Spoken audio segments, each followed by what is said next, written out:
কি পড়ে সুবহানাজিল মুলকি ওয়াল মালাকুতে, আমি এর দূরই পারি শুধু। এরপরে কি আছে? তারাবির নামাজ কি সুন্নত না নফল নাকি ওয়াজিব? সূরা তারাবি পড়া বেশি উত্তম নাকি খতম তারাবি পড়া উত্তম? তারাবির দোয়া মুনাজাত, তারাবির দোয়া ওই যে 4 রাকাত পর পর কি পড়ে সুবহানাজিল মুলকি ওয়াল মালাকুতে, আমি এর দূরই পারি শুধু। এরপরে কি আছে? আচ্ছা কি কি জানি আছে। তো এগুলো আসলে কোনো কোরআন হাদিসে নাই, যেহেতু কোরআন হাদিসে নাই সেজন্য আমি পাই নাই, কোরআন হাদিস থাকলে তো পাইতাম। বুঝে আসছে কথা? আমরা এক সময় দেখছি যে ইয়াং পোলাপান তারাবি পড়তে যায় না। কিরে বাবা তারাবি পড়তে যাস না কেন? বলে হুজুর এখনো তারাবির দোয়া মুখস্থ হয় নাই। বুঝতে পারছেন? তো তারাবির নামাজের জন্য 4 রাকাত পর পর দোয়া পড়া, এটা তারাবির সাথে এর কোনো সম্পর্ক নাই, দোয়া পড়ার কোনো প্রয়োজন নাই। 4 রাকাত পর একটু অবসর দেয় ইমাম সাহেব, এটা রেস্ট। আপনি এটা একটু পানি খাবেন, দরকার একটু হাত পা এদিক সেদিক করবেন, একটু রেস্ট করবেন, একটু শরীরটা এলায়া বসবেন, দরকার একটু পেশাব ওযু করে চলে আসবেন। এটা হলো রেস্টের সময়। তারাবি মানে হলো আরাম করে করে পড়া, 4 রাকাত পর রেস্ট দেওয়া।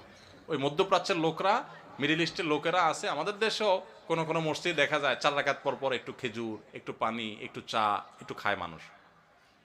তো এটা তো রেস্টের সময়, আপনি রেস্ট না করে কি করতেছেন? ইমাম সাহেব এতক্ষণ পড়ছে, হাবের সাহেব দুমায়া টানছে, আপনি তো এতক্ষণ শুনছেন বসে, কোনো ডিউটি ছিল না। এখন 4 রাকাত পর বরং আপনি আরো ডিউটি শুরু করে দিয়েছেন সুবহানাজিল মুলকি ওয়াল মালাকুতে। তাহলে রেস্ট হলো না রেস্টে উল্টাটা হলো? এগুলার কোনো প্রয়োজন নাই, এগুলো কোরআন হাদিসে নাই। কোরআন হাদিসে যেটুকু আছে সেটুকু আপনি তারাবির নামাজে তেলাওয়াত সুন্দর করে মনোযোগ দিয়ে শুনবেন, নামাজ সুন্দর করে পড়বেন, বাস শেষ। এর বাইরে আলাদা কোনো নিয়ত বা দোয়ার প্রয়োজন নাই। তারাবির নামাজের নিয়ত কিভাবে করব? তারাবির নামাজের নিয়ত কিভাবে করবেন? কারণ মুখস্থ আছে তারাবির নিয়ত? নামাইতুয়ান বলেন, কার মুখস্থ আছে? একজন বলেন অন্তত। তারাবির নিয়ত কে বলতে পারবে? বলেন বলেন ভাই।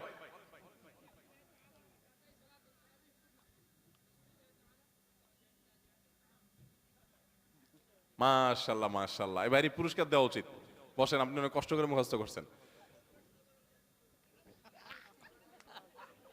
তুমি বগুড়া সদরের লোক ভাই? কালো কাহালু। আচ্ছা ভাই, তারাবির নামাজ বা যে কোনো নামাজের নিয়ত জরুরি। নিয়ত ছাড়া কোনো আমল হবে না। কিন্তু নিয়তটা হলো মনের ইচ্ছার নাম। নিয়তটা কিসের নাম? আমি ভাইকে দিয়ে নিয়তটা কেন শুনছি সেটা আপনারা জানেন? জানেন না আপনারা? আমি ওনাকে দিয়ে কেন শুনলাম বলেন তো? কে বলতে পারবেন? কে বলতে পারবেন না? আমি ওনারা দিয়ে এই জন্য শুনছি যে ওইটা আমার জানা ছিল না। এটা হলো সত্য কথা। ওইটা আমি নিজেও জানি না। নামাইতুয়ান দিয়ে শুরু এটা জানি, কিন্তু বাকি শেষেরটা আমি জানি না। এই জন্য আমি চাইছি একটু শুনতে আর কি। আমি জানি না এই জন্য যে কোরআন হাদিসে কোথাও পাই নাই। এখন ভাইরা কেউ পাইলে তো ভিন্ন কথা, আমি কোথাও পাই নাই। এই নিয়ত মুখে এরকম গদবাদা উচ্চারণ করা, হ্যাঁ এটা পাইছি আমরা ছোটবেলা বগদাদি কায়দায়। বগদাদি কায়দা, এটার জন্য কত মাইদ্যরে হয়তো খাইছি, পাইয়া তখনই ভুলে গেছি।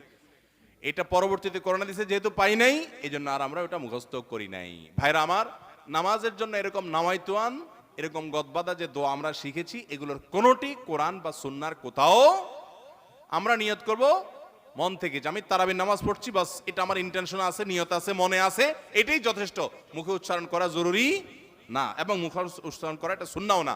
নবী সাল্লাল্লাহু আলাইহি ওয়াসাল্লাম শেখানো না এটা আমাকে। ইবাদত করতে হবে তার পদ্ধতিতে। কোনো হাদিসে যদি উৎসাহ দেওয়া না থাকে, আমি কেন এটা করতে যাব, কসরত করতে যাব? তবে হ্যাঁ, নিয়তটা হলো অন্তরের ইচ্ছার নাম, সেটাই যথেষ্ট। আলাদা মুখে নামাইতুয়ান পড়ার দরকার নেই। তারাবির নামাজ কি সুন্নত না নফল নাকি ওয়াজিব? তারাবির নামাজ সুন্নাত। নবী করিম সাল্লাল্লাহু আলাইহি ওয়াসাল্লামের সুন্নাত, সাহাবা ইকরামের সুন্নাহ।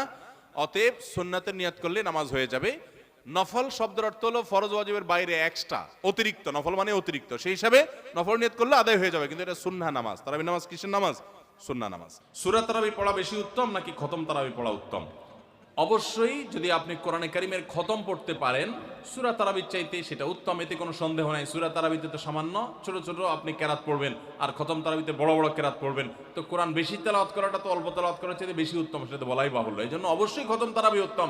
কিন্তু খতম তারাবি যদি তুফান মিল গতিতে হয়, 5G 6G গতিতে হয়, তাহলে সেই খতম তারাবি যদি হয়, যেই খতম তারাবিতে কি পড়েন, হাবেশ সাহেবের শুধু ইয়া আলামুন আর তা আলামুন ছাড়া কিছু না বুঝেন, তাহলে ওই রকম খতম তারাবি পড়ার চাইতে সূরা তারাবি পড়া উত্তম। কথা কি বুঝতে পারছেন? যদি হাবেজ সাহেব মাঝখানে কি পড়ে কিছুই বুঝেন না, শেষে শুধু আলমুন আর তালামুনের টান দেখে বুঝতে পারলেন যে এখন রুকুতে যাবে, তাহলে এই তারাবি পড়া আর না পড়াতে কোনো পার্থক্য নাই। অনেক জায়গাতে এরকম তারাবি পড়ে, ওই যে সোশ্যাল মিডিয়াতে কিছু কিছু ভিডিও পাওয়া যায়, হ্যাঁ, দেশের বাইরের, যে এমন গতিতে তারাবি পড়ে যে আপনি 3 আয়াত পড়তে না পড়তে তার 1 রাকাত শেষ।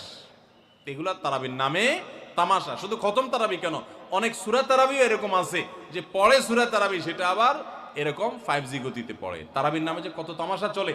কয়দিন আগে দেখলাম ফেসবুকে একটা পোস্টার, যে ব্যবসায়ীদের জন্য বিশেষ তারাবির প্যাকেজ। কি প্যাকেজ? 7 দিনে খতমের প্যাকেজ, 5 দিনে খতমের প্যাকেজ, আর একটা 3 দিনে খতমের প্যাকেজ। একটা রেজিস্ট্রেশন ফি 1400 টাকা, আর একটা রেজিস্ট্রেশন ফি বোধ হয় 2000 টাকা, আর একটা রেজিস্ট্রেশন ফি আর একটু কম টাকা। হ্যাঁ, রেজিস্ট্রেশন ফি দিয়া হাফেজ সাহেবরা চুক্তি করে তারাবি পড়ায়। কিয়ামতের আগে যে আরো কত কিছু হবে একমাত্র আল্লাহ তাআলাই ভালো জানেন। এগুলো সব তারাবির নামে কি ভাই? তামাশা। জায়েজ নাই ভাবে করা। রমজানে হারিয়ে যাওয়া এমন কিছু আমলের কথা বলুন যা অধিক ফজিলতপূর্ণ আমল, কিন্তু তা অনেকেই জানে না বা আমল করে না।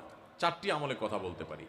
4টি আমল আমরা অনেকেই গুরুত্ব দেই না, অথচ সে আমলগুলো আমাদের পুরো রমাদানকে সম্পূর্ণ সার্থক করে দিতে পারে, অর্থবহ করে দিতে পারে, রমজান সাকসেস করে দিতে পারে। সে 4টা ভিতরে প্রথম এবং 1 নম্বর যেটা বলতে চাই তা হলো রমজান মাসে রোজা রেখে এবং রাতের বেলা পুরো রমজান জুড়ে সকল প্রকার পাপাচার, কাউকে কষ্ট দেওয়া, গালি দেওয়া, হক নষ্ট করা, সব ধরনের গুনাহ থেকে, গীবত শেকায়েত করা, চোখের গুনাহ, সোশ্যাল মিডিয়া ইত্যাদি সবগুলো থেকে বেঁচে থাকবেন। প্ল্যান করে যে কোনো মূল্যে, প্রয়োজনে আমি আইডি ডিঅ্যাক্টিভ করে ফেলবো, অ্যাপ ডিলিট করে ফেলবো, তারপর সব ধরনের গুনাহ থেকে বেঁচে থাকবেন। এটা হলো রমজান সার্থক করার সবচেয়ে গুরুত্বপূর্ণ কাজ। 1। 2 নম্বর হলো রমজানে আমরা অনেকে কোরআন পড়ি কিন্তু কোরআন শোনাশুনি করি না। হাফেজরা করে অবশ্য। নবী করিম সাল্লাল্লাহু আলাইহি সাল্লাম রমাদানে শোনাশুনি করতেন। এটা একটা হারিয়ে যাওয়া সুন্নাহ বলতে পারি। জিবরিলকে তিনি শোনাতেন, আবার জিবরিলের কাছ থেকে তিনি শুনতেন। এজন্য আপনি কোরআন পড়বেন, আপনার স্ত্রী শুনবে, আবার স্ত্রী পড়বে, আপনি শুনবেন। স্ত্রী বলে কোনো কথা নয়, এরকম একে অন্যের সাথে কোরআন শোনাশুনি করবেন। এটা একটা হারিয়ে যাওয়া আমল। 3 নম্বর হলো রমজানের শেষ 10 দিন এতেকাফ করবেন। রমজানের শেষ 10 দিনের এতেকাফ এমন একটা আমল, রমজানের রোজা ফরজ হওয়ার পর থেকে নিয়ে মৃত্যু পর্যন্ত নবী সাল্লাল্লাহু আলাইহি সাল্লাম জীবনে কখনো এতেকাফ ছাড়েন নাই। আমরা ম্যাক্সিমাম মানুষ জীবনে কখনো করি নাই। এতেকাফ করা হলো আল্লাহর ঘরে এসে গাঁটটি বোসকা নেই পড়ে যাও যে আল্লাহ ক্ষমা করা ছাড়া যাব না। এতেকাফ করা যদি মসজিদে ঘুমায়াও থাকে, এতেকাফ করাটাই যেহেতু একটা স্বতন্ত্র ইবাদত, সো তার এতেকাফ করার মাধ্যমে লাইলাতুল কদর তিনি অটোমেটিক পাবেন ইনশাআল্লাহ। এই জন্য এতেকাফের আমলটা আমাদের রমাদানকে সার্থক করে দিতে পারে, অথচ এটা হারিয়ে যাচ্ছে। আর 4 নম্বর এবং সর্বশেষ হলো রমজানের শেষ দশক হলো ইবাদতের দশক, আমলের দশক। আমরা প্রথম 2 দশকে যা পারি না পারি, শেষ দশক বেশি আমল করার চেষ্টা করব। অনেকে আমরা শহর থেকে গ্রামে যাওয়ার জন্য পরিকল্পনা করতে করতে 4-5 দিন চলে যায়। অনেকে কেনাকাটার জন্য 4-5 দিন ব্যয় করে ফেলি। ঈদের প্রস্তুতির জন্য আমাদের শেষের দিনগুলো নষ্ট হয়ে যায়।